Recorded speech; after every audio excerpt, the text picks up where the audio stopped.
We're about to go live onto YouTube, everybody. And Alice, can you just check that? I just want you to send me some messages about video on WhatsApp to make sure that everyone's getting the spotlight that they deserve. I will be turning my video off when we go live. And it's over to our host of the festival, Ella. Hello, folks. So however you are feeling, I hope that you've had a beautiful day so far. It could be the morning, could be the evening. We've got Indonesia. Oh, it's 3:47 p.m. says one of our guests where they are, which is same here. Malawi, it's 4:47, 9:47 at night in Bangkok. And in Jakarta, it's 10 p.m. UAE, 6:48.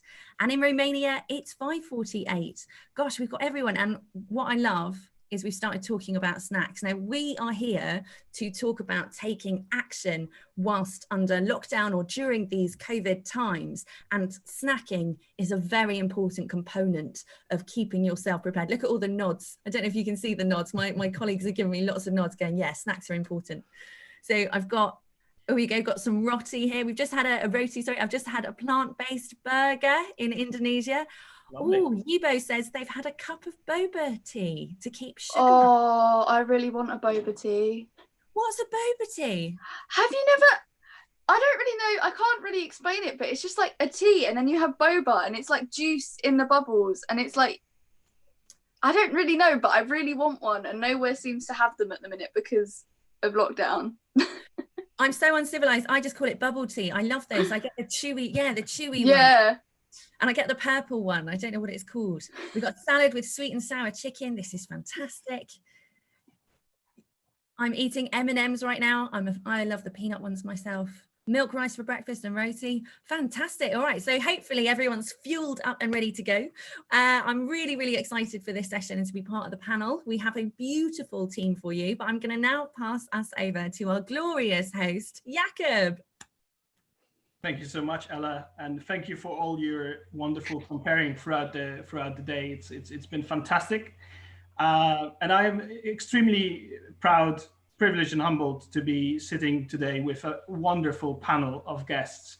I will, and today, as Ella mentioned, we are talking about taking action during COVID-19.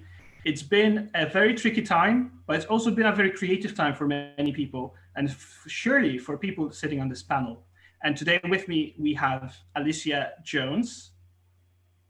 Hello. Alicia is a member of Youth Parliament for Thurrock. However, she is more well known for being a young carer activist and raising awareness for young carers. She started out by using Twitter to express life as a young carer and the fact adults didn't really listen. And now Alicia is actually sitting on a ministerial steering group for carers where she represents the voices of young carers nationally and helps shape policy for young carers. Alicia believes all young people should be able to voice their opinion and have the opportunity to speak out about the issues that matter to them. And COVID is one of those issues where we're going to get to that. I will introduce the rest of our wonderful guests. Next up, we have Tess Peters. Hello. Right, I was waiting to hear some noise so then the spotlight goes on you. So, Tess. Sorry. Okay. Tess is a budding entrepreneur who is setting up a charity called Been There.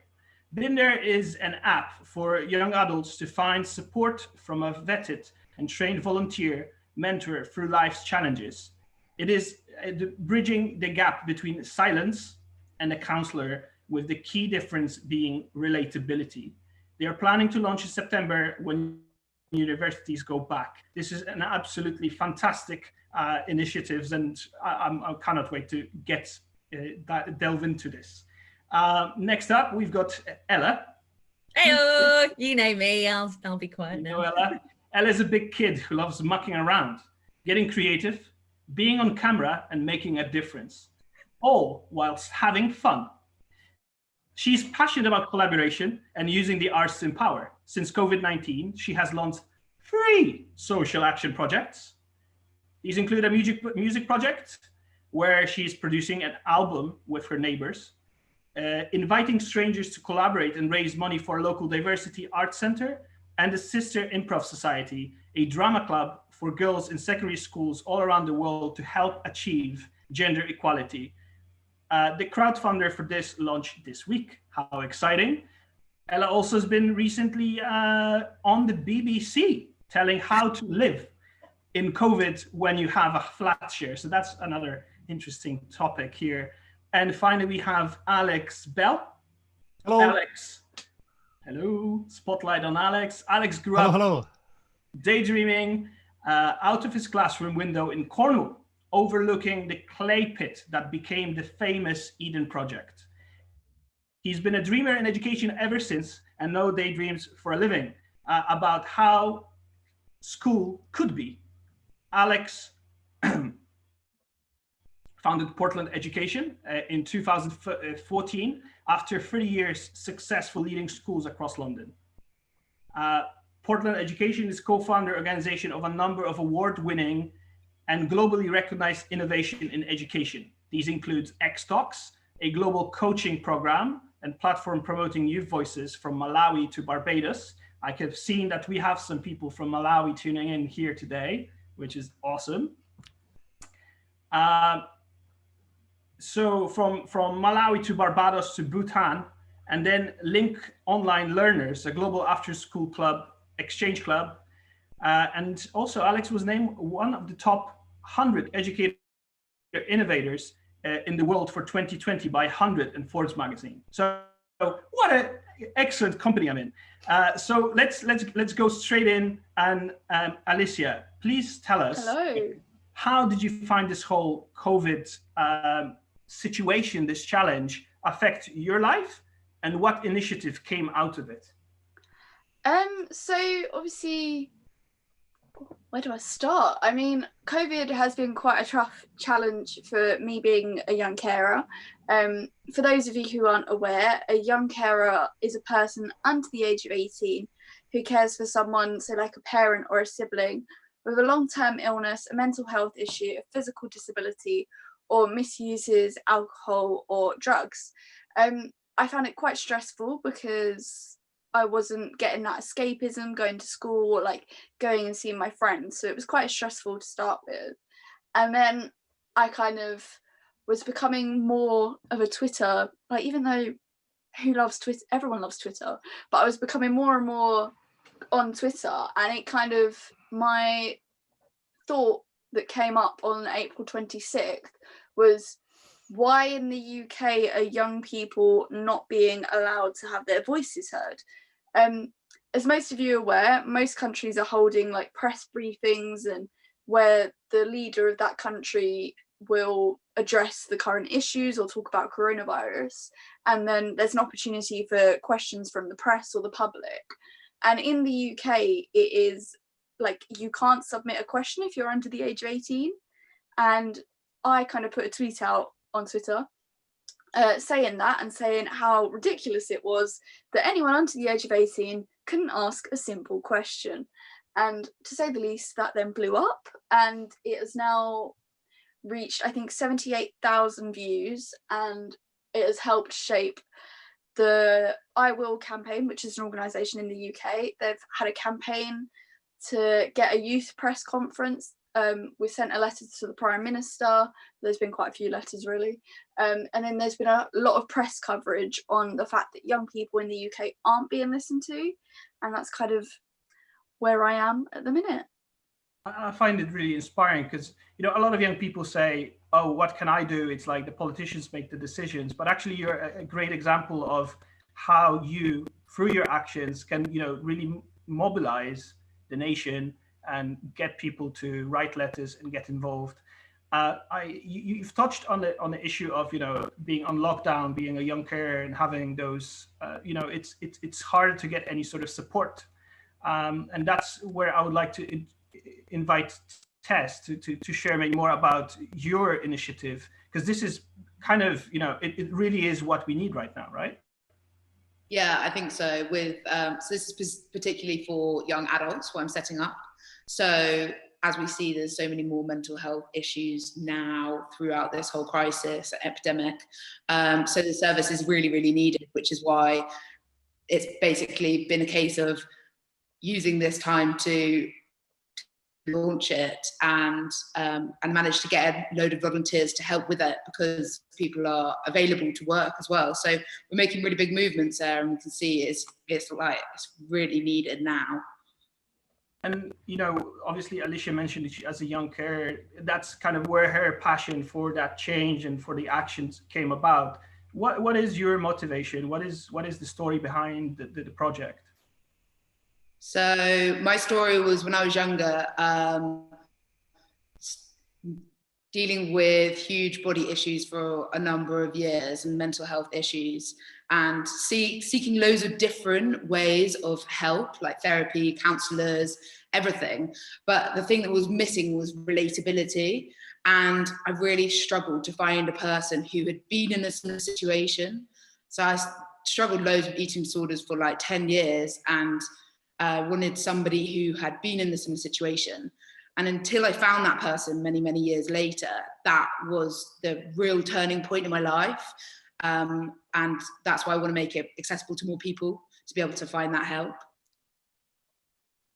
Fantastic, thank you. I have kind of first-hand experience of working with, you know, young people kind of outside of the system, who've been almost like left behind by the support system in the country when it comes to mental health, especially at a certain age. And one of the main things is that lack of that, you know, even confidentiality between the counselors sometimes in the services, and that relatability. There are people like it's almost like, you know, churning down numbers rather than actually supporting. So I would love to hear more about that in a second. I'll now turn to the other two panelists. I wonder who would like to go first, Alex or Ella, and tell us, because you've been involved in quite a few initiatives. So yeah, sure. I don't mind going. Well, I'll be honest, when lockdown happened, so I was really struggling with full-time work because of my own mental health. So I've had ongoing mental health issues for years. And I was really blessed because I've been doing youth work for 8 years. So I've got quite a portfolio.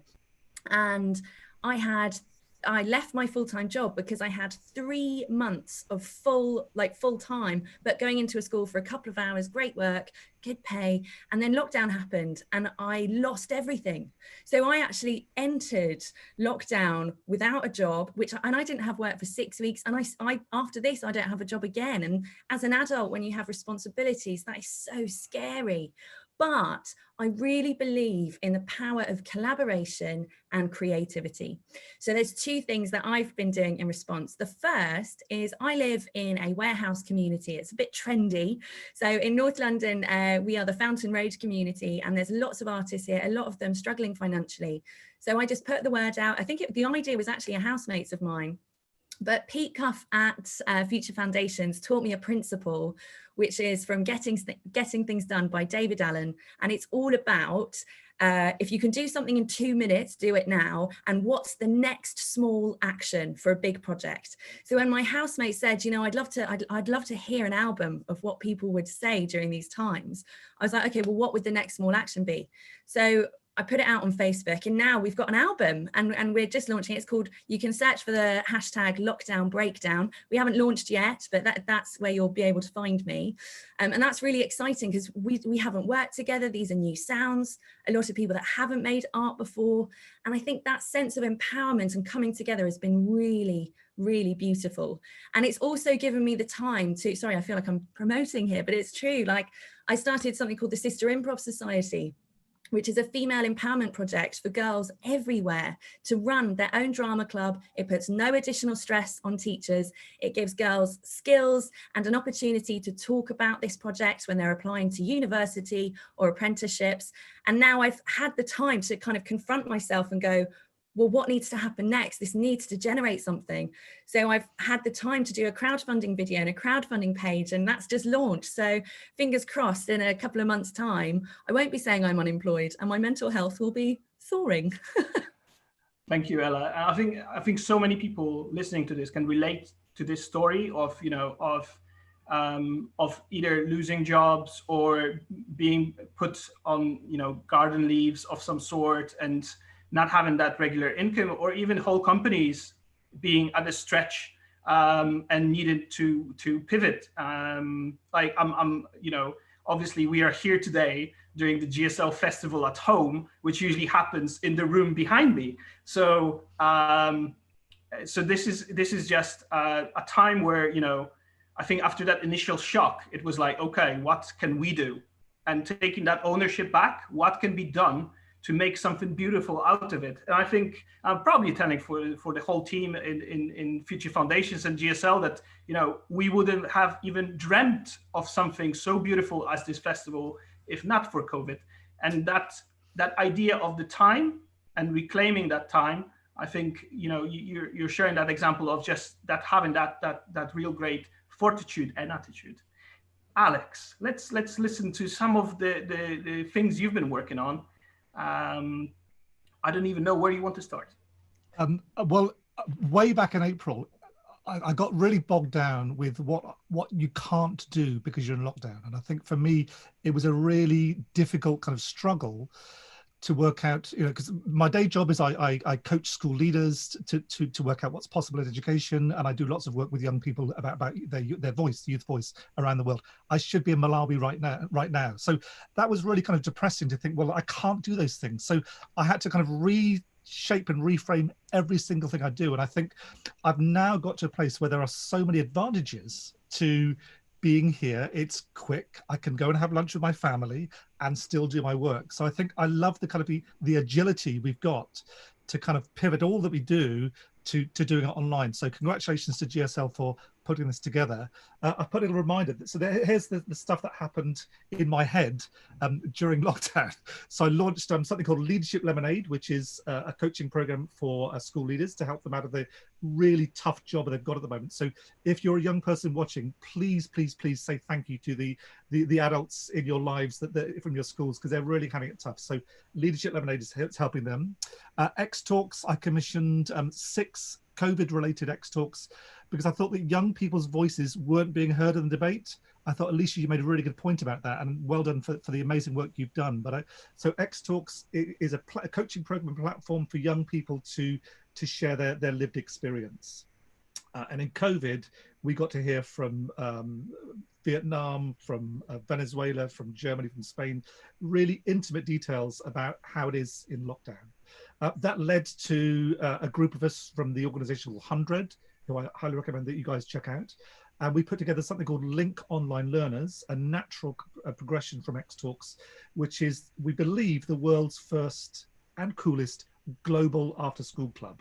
So it's not school, it's a place where kids can hang out, where they lead the direction that things go in. We meet 4 times a week, 4 times on a Tuesday in 4 different time zones, 3 a.m., 9 a.m., 3 p.m., 9 p.m. UK time.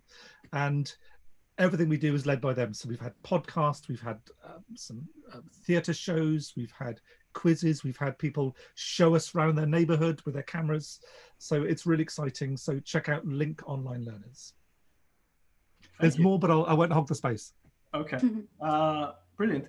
I feel like, you all are very, curious people, and I know you've heard some amazing stories so far. I would like to give an opportunity for you to ask a question to any member of the panel about their project or about their initiative. What would you like to hear more about?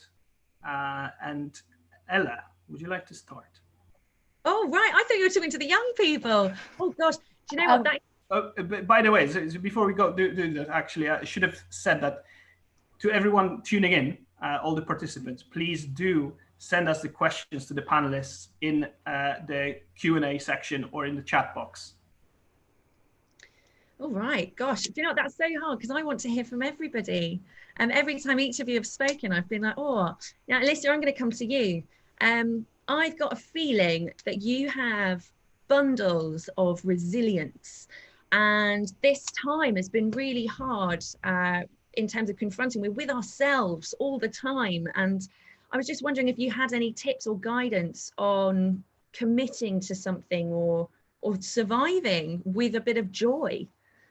I mean, I definitely, in terms of committing, I think I know as a youth advocate myself, there's so many opportunities going around, so many different things, and there's so many things that you could say yes to, and you know that you shouldn't say yes to everything. So I kind of would say, if you are given an opportunity, think about it, because obviously it is a commitment, and we're in a global pandemic. You don't have to commit to anything at all.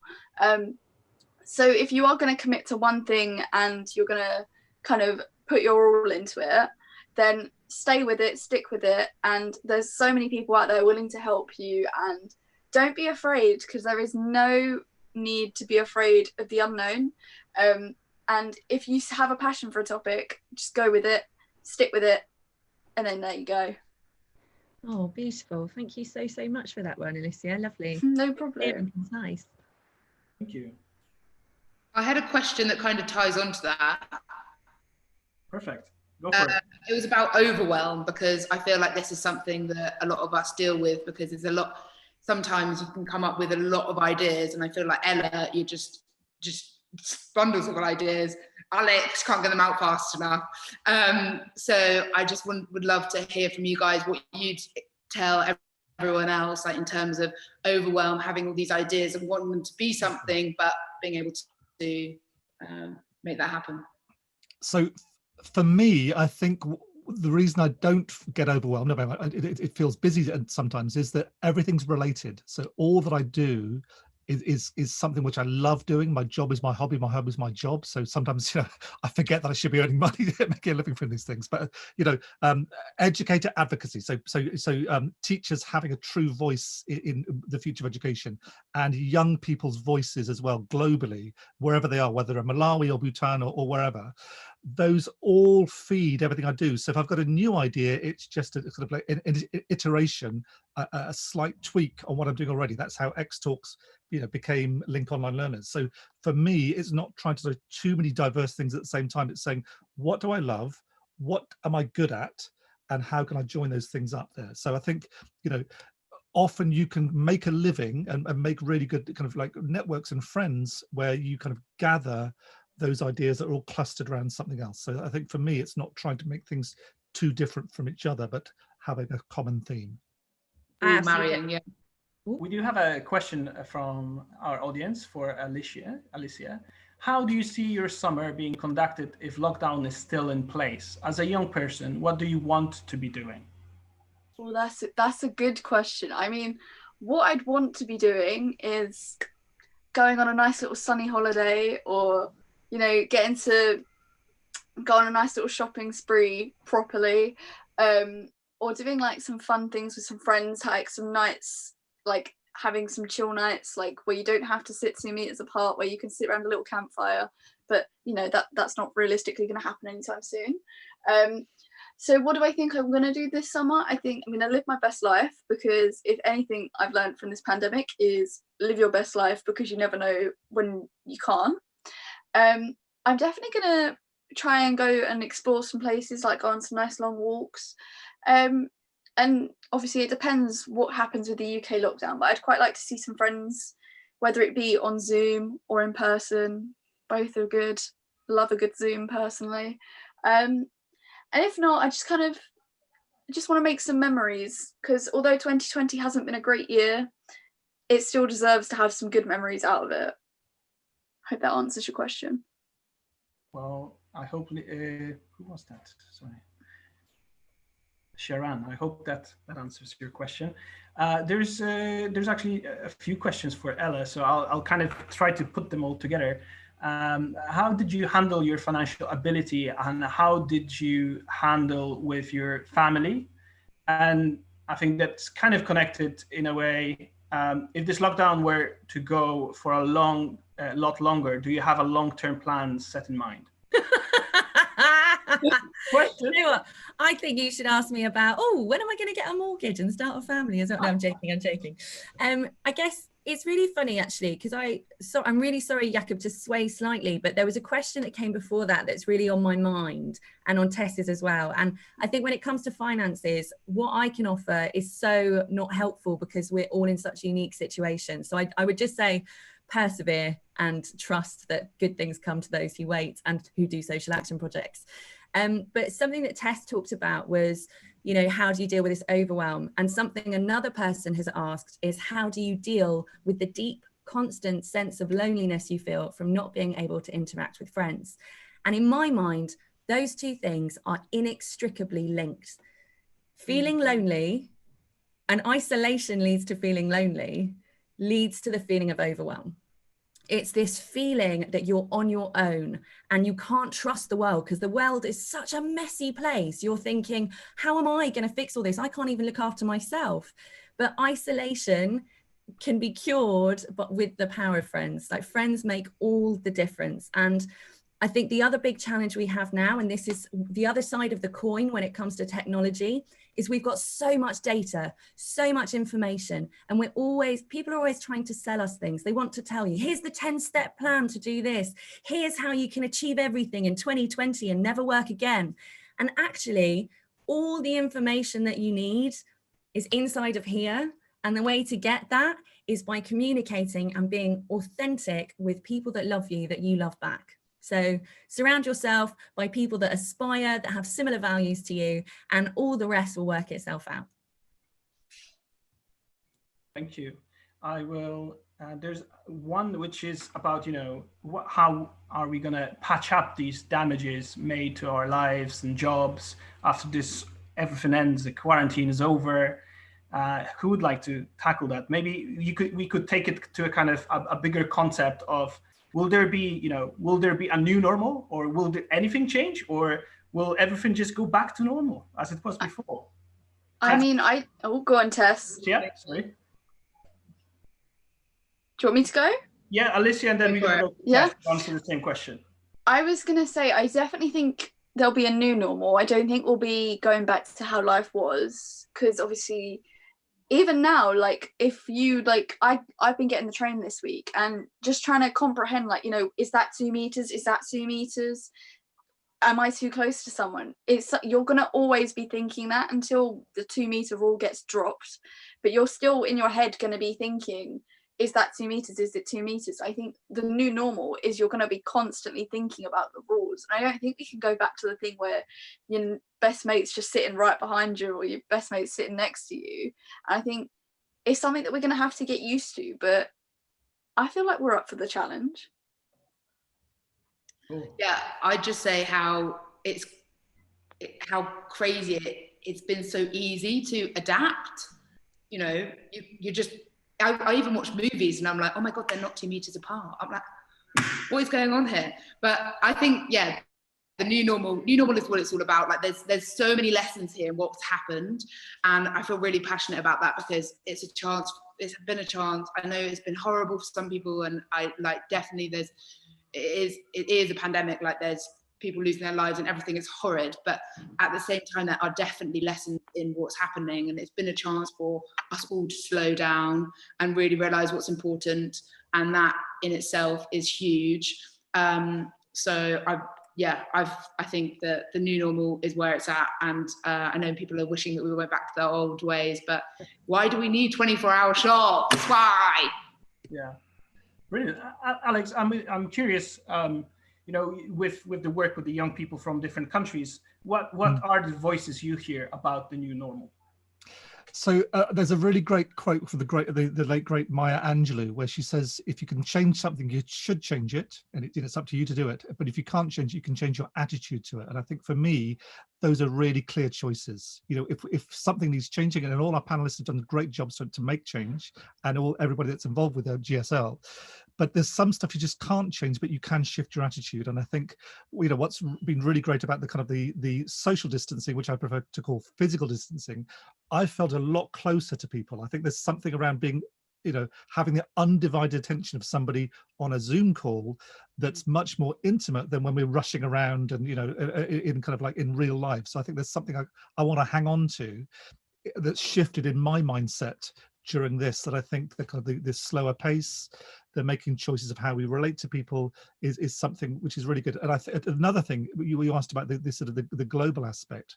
For me, what's really been wonderful is I used to kind of travel a lot to have my global connections, and now on a sort of almost hourly basis, I'm connecting with young people and their teachers all over the world in kind of a myriad of ways online. And I think if we want to kind of counter loneliness, if we want to counter lots of the sort of the ills of the world right now, I think we need to build global communities. And I think what you're doing at GSL is just such a great example of that. So the community you've built, I would love them to, the winners, the runners up, to keep on connecting with each other and learn from each other, because that's where the strength will come.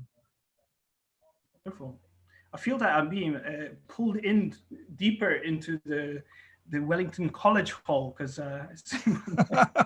background is running out. But back to the topics. I think there's a really great question from Amok. How do you suggest we start our social action initiative, since I think starting is the hardest part? Who would like to take this one on? I can go. I think with X Talks, what we did, we focused on the young people really considering what they've got around them. Start with what you've got, start with where you are, and start now. So I think just looking at what is happening in other parts of the world, realizing what's unique about where you live and your life there, and what can be changed. And I think if you just share what's going on with where you live with others around the world, they appreciate things that perhaps you don't. So I think, just being authentic, as Ella says, looking around at what you've got in your immediate surroundings, and being kind of open to share that, and letting other people kind of tell you how they can help. So I think start with what you've got is a really good place. Great. Can I add to that? Fear, huge. And that, I think that's part of, I've been wanting to start this for a really long time, and I did start it prior to COVID, yes, but I mean, it was a whole host of fear that was like, and excuses that are coming up, and all this, like, what do you call it? Imposter syndrome, like, we've all got it. So all those people who, are up on stages and who we idolize, like, they've all got it too. So you've just got to start. That's literally as simple as it is, and as hard as it is to hear. Thank you. Alicia, do you want to say what helps you to start, or what would be your advice? Yeah, I mean, obviously, I think a lot of what I'd probably say is linked to what Alex said. Obviously, for me personally, I all started because I was sharing my story and my life experience. I think if you've got a story to tell, that is going to help you so much with you getting started, because it shows that you've lived through the issue, or you are seeing the issue firsthand, and that, especially if you're a young person telling an adult that that's an issue, saying that you've got experience, you've lived experience, or you've got first-hand experience of that issue, the adult is more likely to listen to you. And if they don't listen to you, well, they're not being very clever. I think definitely a lot of what I'd say is linked to what Alex said, but if you've got a story to tell it, and that is going to help you so much.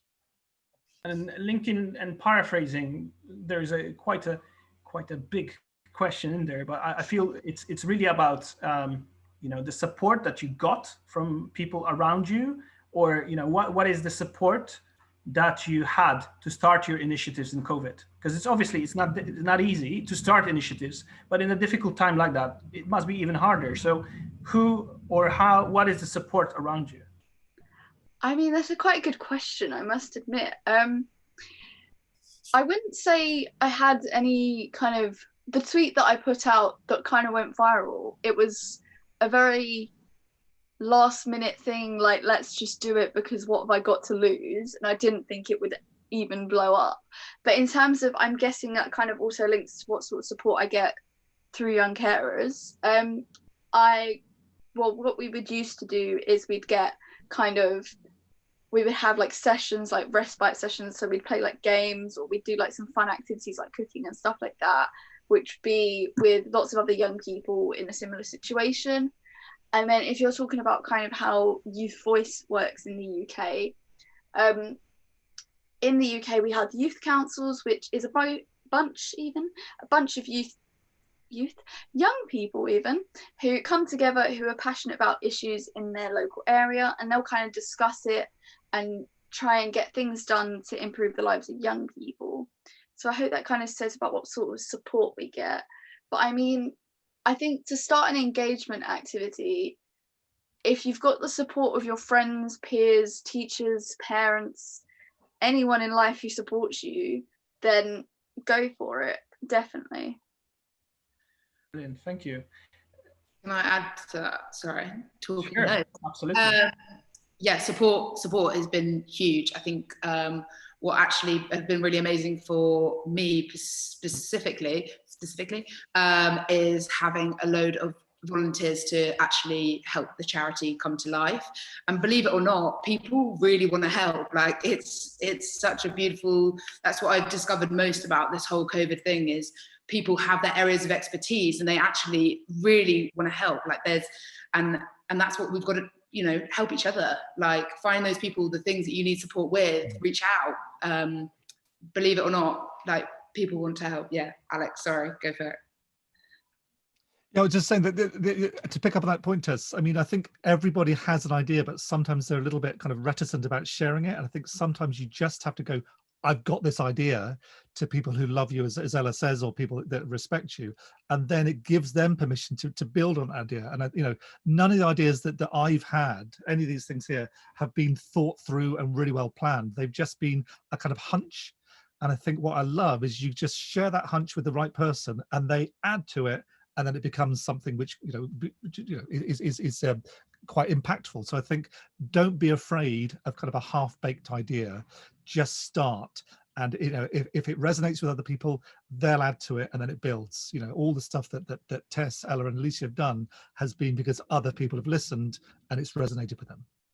I would really like to build on that point, because I think part of it is, you know, the virus has taken our social kind of interactions away. For it let us, it's stop what we've been doing maybe normally, and you know, it's only when you stop and you create space, some other things can emerge. If our lives are so full, so busy, there isn't that space for those new projects, new initiatives. So I think also that there is that, you know, that hidden gift in this whole situation, where there is that new space that emerges. And I feel where the social distance was, it was just the physical distance. I actually felt personally that the social distance wasn't really felt, because I've reconnected with so many people during this COVID time. I've reconnected with friends I haven't spoken in years, simply because it was like all of a sudden everyone's like, oh yeah, you know, let's have a Zoom, let's have a Skype, let's have a whatever, you know, because simply that was like the best thing that could do, and you know, reigniting those friendships, those contacts. That also for me felt that it just really can bring a creative space. There is a really cool question I really wanted to touch in this panel about the education system, because obviously this GSL festival, you know, is around education. We have schools tuning in, we have teachers, we have students tuning in, and there is a cool question about, you know, that many people are not ready for the online lessons. They're having a lot of negative views. Isn't this time to shift our minds? Tell us opinion. Could you even broader, what's your opinion on how it's been affected, the kind of education system, from your understanding of it, and how do you feel it can affect it in the long term? Is there going to be changes to education system? Alicia, I really want to hear from you as a current student. I did see that coming. Unfortunately, I will be the first person to say online learning is not for me. I am not a fan. Obviously, I understand why we're doing it at the minute, and I understand why we can't be in schools. I completely understand that. Like, that's not a problem. I just personally am not a fan of the online learning, because I don't feel, obviously I understand some teachers are doing some amazing work and they're doing interactive PowerPoints, interactive kind of lessons, and all sorts of crazy things that they can come up with. But I just don't believe, and I know myself, all of the stuff I've learned in the past 3 months, give me a few months, I couldn't be able to tell you any of it. And it's like today, when I went into school for my first ever lesson since March, and I was asked a load of questions, and I was like, I can't tell you, because I'm not sure what any of that is. I've just been writing things down, not taking it in, because no one is physically telling me anything, or no one's being like, so do you understand that? Can you tell me what you just learned? And I think it's been an issue that so many students across the world have struggled with, trying to grasp, is it the right technique? What's right for them? How am I learning? And obviously for those who have got exams in the next year or year and a bit, it's hard to think, you know, is this information that we're not learning, is it going to impact the rest of our life? I think it's definitely an interesting concept, and it's a thought that isn't going to go away very quickly. But I mean, for some people, online learning has been a great time, and I've got friends who have found online learning so beneficial.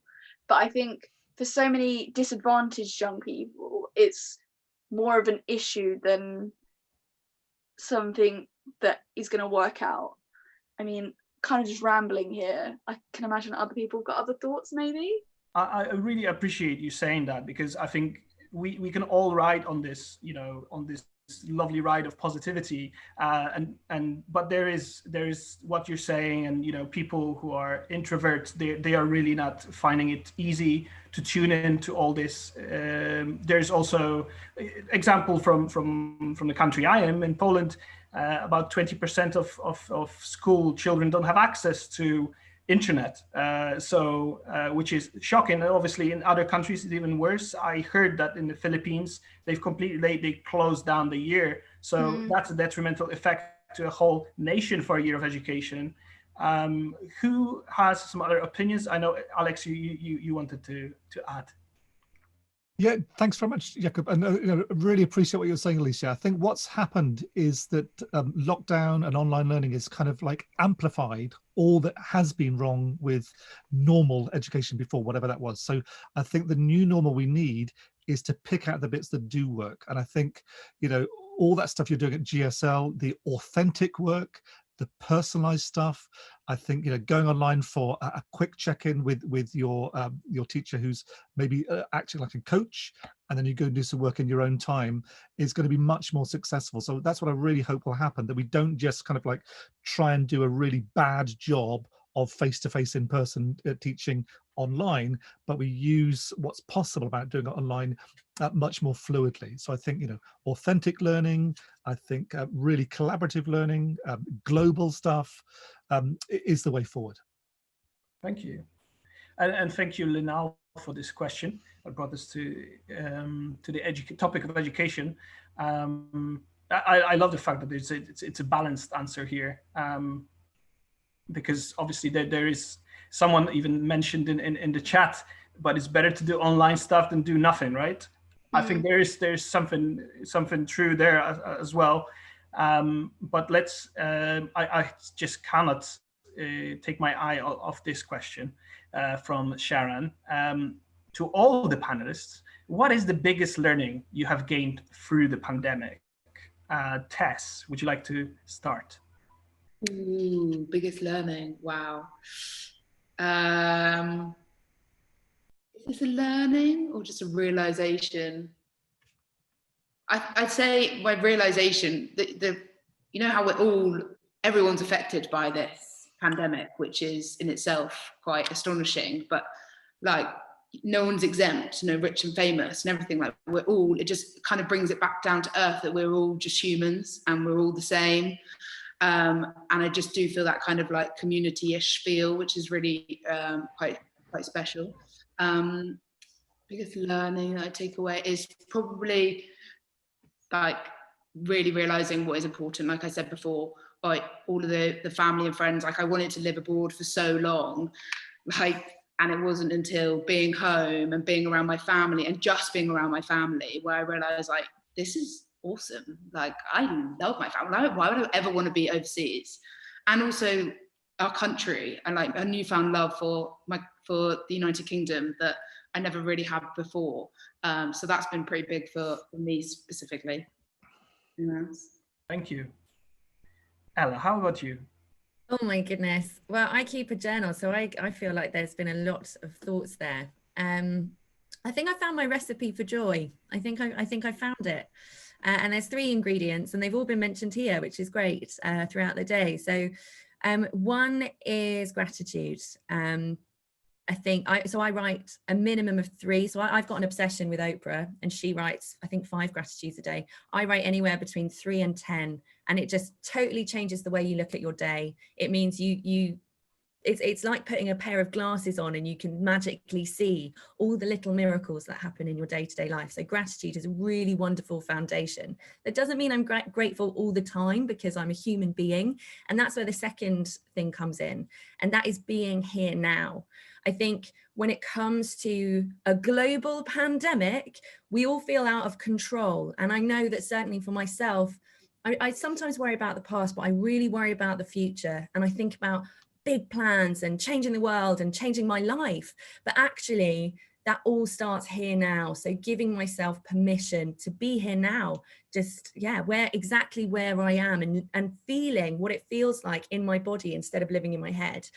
And then the third thing is basically, it's feeding my soul. And I do that by limiting how much news I expose myself to, because I'm quite empathic. So I feel a lot of it. So I want to keep up, but not get drudged down by it.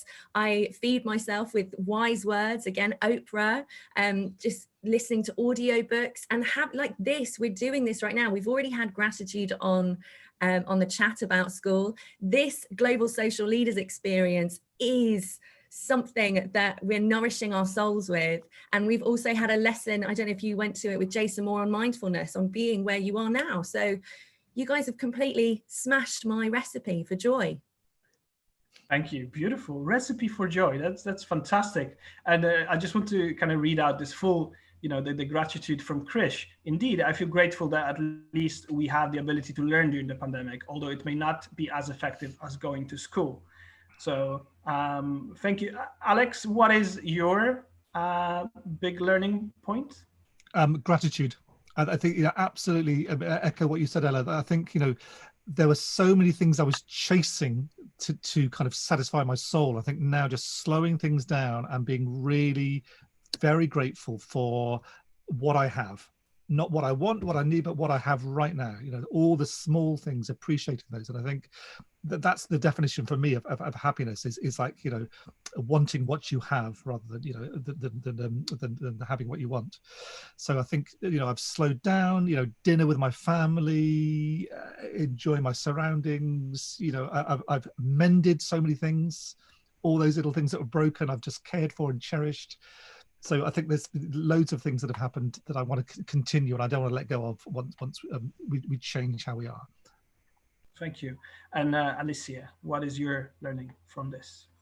Mine kind of is completely opposite to the slowing down, really. But if I've learned anything from this whole pandemic, it's that no dream is too big. It's become my little catchphrase for the pandemic. Before this pandemic, I was a youth advocate, just living a normal life. And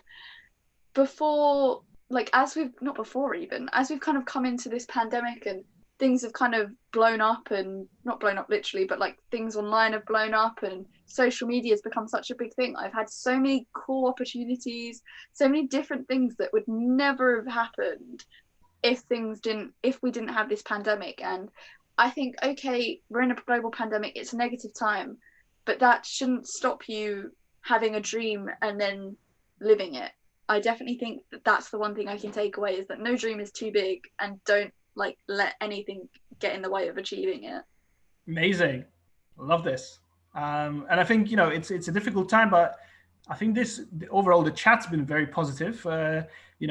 Some big truths being told, but overall, I think found it a very positive time. There is, we've talked about social issues, we've talked about mental health, we've talked about education. I loved Linal just mentioned, this environmental impact. don't you think the pandemic is like a break for all the world, and the pollution rates has reduced to right, and the animals are happier than ever? So there's that positive point in this dark situation. Anyone would like to maybe say anything about, you know, what they've noticed around the environment, or what they're hoping this will bring us as that big change after? Oh, I think it's huge. Like we were saying about the new normal, it's huge. Like not being able to travel on planes and things like that. So we really are helping the emissions. Like people are going to be exploring their own countries more. That's amazing. And just not running ragged. Like we don't need to commute, you know, we can do it all on, well, okay, not everyone, but some people can do it all virtually, which is incredible. So it gives it, we see the break that the world has been had, like you say, the rivers running clear, the animals, the smog in London, like it's just dissipated. So yeah, amazing. Anyone else? You know, I'm going to be a bit of a loser here and bring the tone down a bit, because I think you're absolutely right. Things have shifted. There is a light at the end of the tunnel, and there is this potential new way of doing things. And that optimism will get you through so much. But I think right now as well, we can't deny the crises that's happening, not just with the people that are affected most by COVID-19, which are always the most disadvantaged. They're suffering the most. For example, in the UK, just by being Black, you're more likely to die when you go to hospital of COVID-19. Like, that's outrageous. So even though you've got, and obviously the Black Lives Matter movement, it doesn't just need tweets. You need to be part of the conversation, be writing to government, and be championing for justice.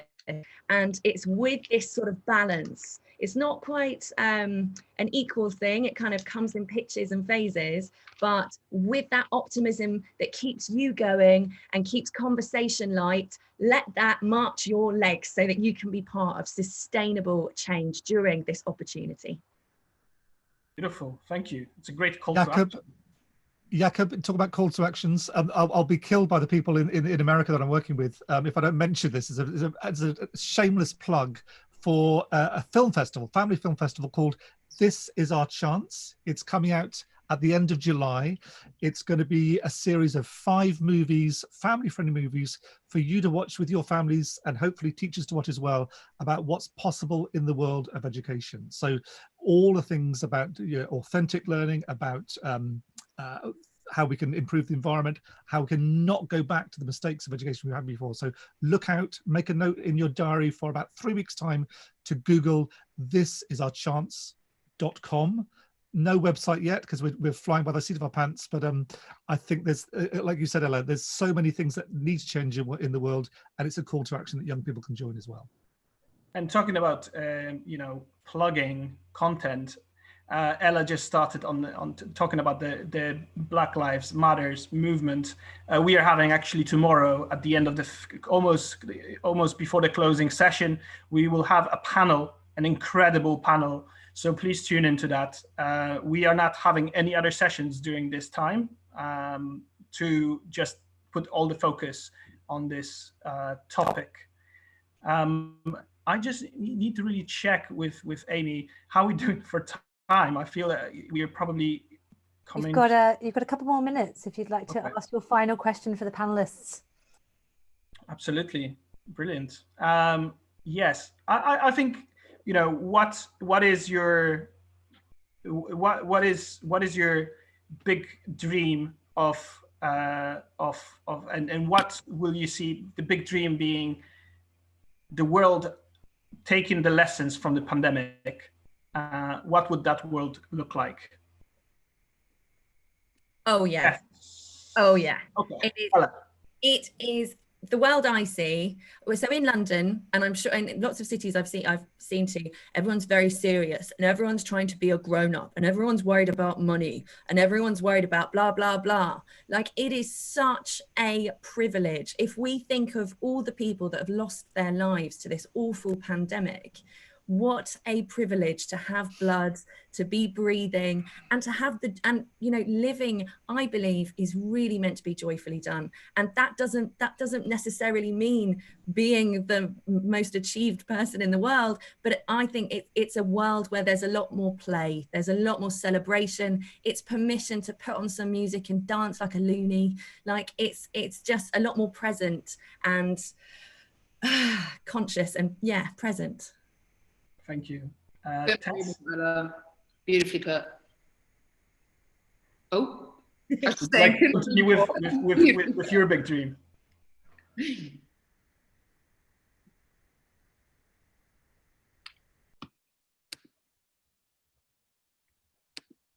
Have we lost Tess for a second? Oh, or is it me? Live streaming. Alex, can you hear me? Yeah, I can hear you. Yeah. So for me, what I'm dreaming of is a world where we all listen more. Listen to nature, listen to voices which find it difficult to be heard, and everything else, listen to each other.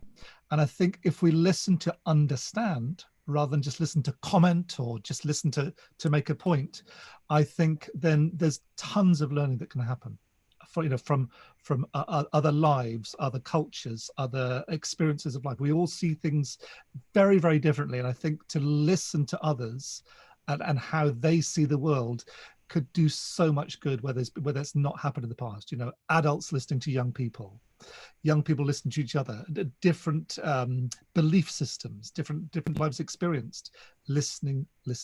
So that's my dream, that we do that more. Thank you. Tess? Well, my world would be, hopefully when I get Been There launched, it will be a world where people can find that support through times of need. So young adults being able to find a mentor in an app through your phone, somebody who's been in a similar situation and had those life experiences. I want to be able to make that accessible for everyone. So that's my dream. Well, the new world. Fantastic, thank you. And Alicia? I mean, Alex did touch on it a tiny bit, but my dream world would be the world where the young people are listened to more, their views are taken on, and they've got more of a place in society. Because as young people, we're often at the bottom of the hierarchy because we're apparently not got enough life experience, not got a clue what we're saying, and not got a clue what we're doing, when in fact we know we've got all three. And I think I've got a little saying called Yacht Lot. It's the youth of today, leaders of tomorrow. And at the end of the day, the young people are the youth, but in the next sort of 10, 15 years, they're going to be the leaders of all the amazing things in life, and they're going to be the ones leading countries to success. Beautiful, thank you. This has been absolutely wonderful. Thank you so much for sharing this space. Thank you for bringing this inspiration, bringing your honesty to this conversation. And I will now pass on to Amy, and we're probably going to be closing day one. Yeah, thank you very much, Jacob. And what a fantastic panel discussion. Thank you to all of our panelists. I'm actually going to move you over, and we're going to bring the team in to do our close for today. But thank you so much. If you missed any of that, you can go onto our live channel and catch up whenever you fancy, because it will be there for the foreseeable future at the moment. So I'm going to hand back over to Ella whilst I move our attendees around. But a massive thank you to today's panel, and I hope you're all feeling inspired about how to take action during COVID-19. Over to you, Ella. Lovely, and a huge thank you to Jacob as well. I'm sure we're going to be doing a big thank you tomorrow, but that was beautifully hosted. Your passion comes through. I would have really enjoyed having you on the panel as well, actually, because I know you've got a wealth of experience. When Jacob first came to the UK, he was living in Liverpool, which is a really wonderful city, and he's got great stories from his time there.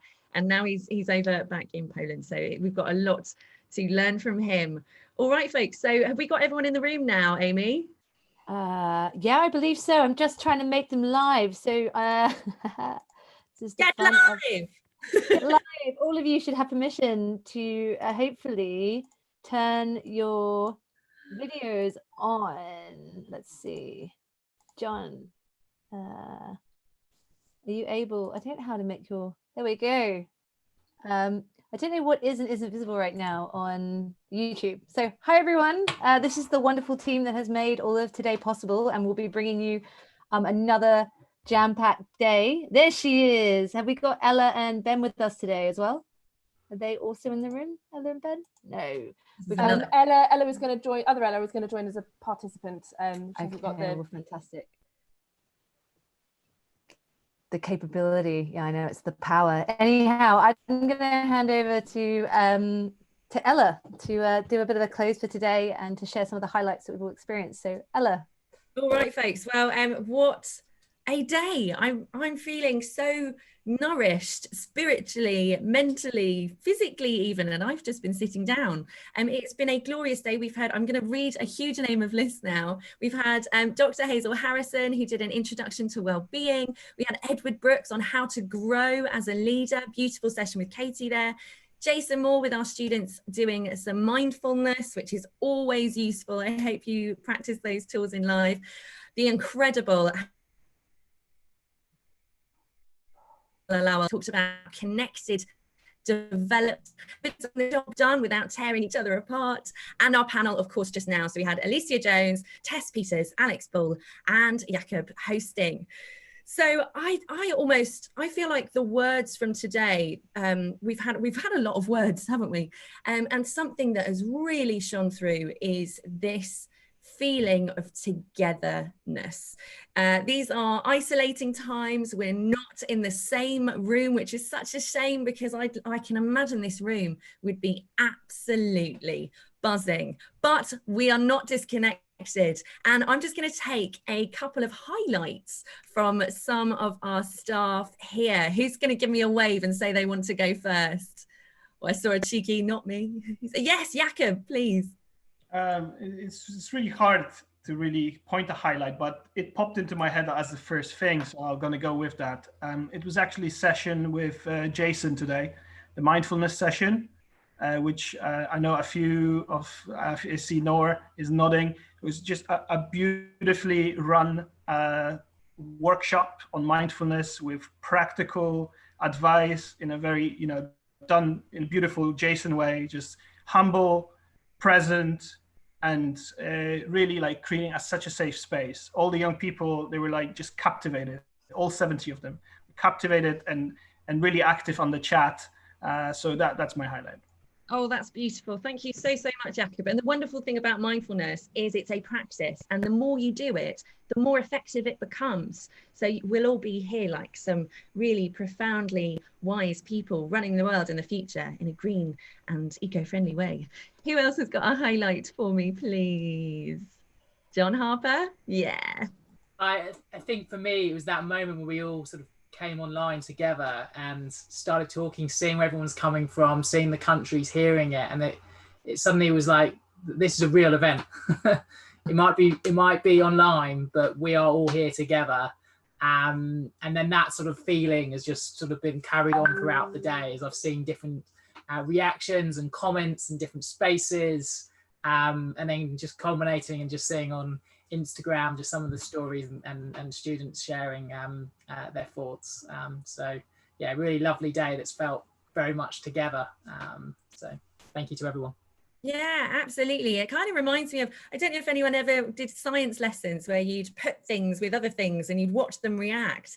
It's so exciting seeing the way things bubble, and that's kind of what today's been like, getting all these different reactions. I can't keep my eyes off. Who's going to get, I think we'll do at least one more. Come on, Emmy. Oh, Emmy, you're yeah, not muted. Yeah, so I met loads of amazing people today, but particularly some incredible teachers from around the world who told amazing stories about what's going on, the things their students are doing and things that staff are doing. And like just one example was a teacher who every morning cycles around their city, Jakarta, looking for people in need that they can then connect to the students in their school who can help meet those needs. And I was just, so many stories like that I was blown away by. Oh my goodness, wow, that's absolutely phenomenal. There's definitely this other theme trending today, which is all about, it's all about using what you have in your hands and what's close to you, and that really is what we're all about. It's acting locally, thinking globally, but acting. That's a beautiful share. We do need to think of our teachers, and we've got quite a few teachers in our midst here today. Katie, have you got anything you'd like to add? Yeah, absolutely. It's just so humbling every time I see what these young people have achieved, even throughout a global pandemic. It absolutely blows my mind, and I'm so grateful to everyone in this room who's actually made it possible to shine a light on those projects and to allow so many more people to enjoy and be inspired by what the youth of today globally are able to do and are doing. So I think for me, that's what I was absolutely blown away by, and just an overwhelming sense of gratitude, really. Yeah, absolutely. And that gratitude, I've noticed when I've been telling people about what this is, they don't believe me. They're like, wait, how many are doing what? And it is natural, isn't it? It's so inspiring. And I think it gets anyone that hears about this GSL movement thinking, what can I do? So I think we're going to wrap it up now, unless anyone else wanted to add anything. No, fabulous. Okay, so wait, I just wanted to, 1 second. I think in the words of the young person that has left an amazing chat that said, apparently we absolutely crushed it today. So on that note, and I have to say my highlight was my new hashtag for the century, I think. If I've got this right, Alicia, it was YOLOT, youth of today, leaders of tomorrow. Absolutely brilliant. So thank you so much to everyone who's partaken. It's been an absolutely wonderful day. That is beautiful. So YOLOT, remember that one. Perhaps we'll start a whole new movement. So kickoff is from 7 a.m. tomorrow. We've got a hugely packed day tomorrow as well, with our really important Black Lives Matter panel as well that we'd love you to come to. You've got a chance to catch up on everything that you've missed online, so you can go to YouTube and watch everything, including, you know, the glamorous me and everybody else that's spoken today. Don't laugh too much, Katie. Come on, I've bought new lippy. So tomorrow, oh my goodness, so we've got a beautiful day for you tomorrow. We're starting with at the centre of living in harmony with nature, and that's with Indigenous peoples, women and youth. Like how is that for kicking off our day? We're going to be looking at how can nature's principles of harmony inform a new way of learning, and we've got even more for you even in the afternoon. If you've got any questions, you can totally speak to the team. Is there anything I've missed, Captain Amy? No, just to say signing out, everybody, and look forward to seeing all of you tomorrow. Thank you so much for joining us, and thank you so much to our host Ella. You've been an absolute star, and she'll be back tomorrow morning, probably not at 7 a.m. I think that was just Jakob, but oh sorry. There's a big welcome at 9, and then Mr. Jakob is at 7. I would like to invite all the teachers. Yeah, I'd like to invite all the teachers for a session about the GSL movement. I cannot wait. I've been working with young people, which was super inspiring. So tomorrow I'll have a bit of time with the teachers, which I'm really looking forward to. Oh, fabulous. Now, just before we close off, I just wanted to take an extract from one of our members' comments today. So this was from Linnell, and Linnell says, if we can learn to hate, we can be taught to love, for love comes more naturally to the human heart than its opposite. What a delicious little nugget of information there. All right, so we'll see you tomorrow at 9 a.m. Bye-bye.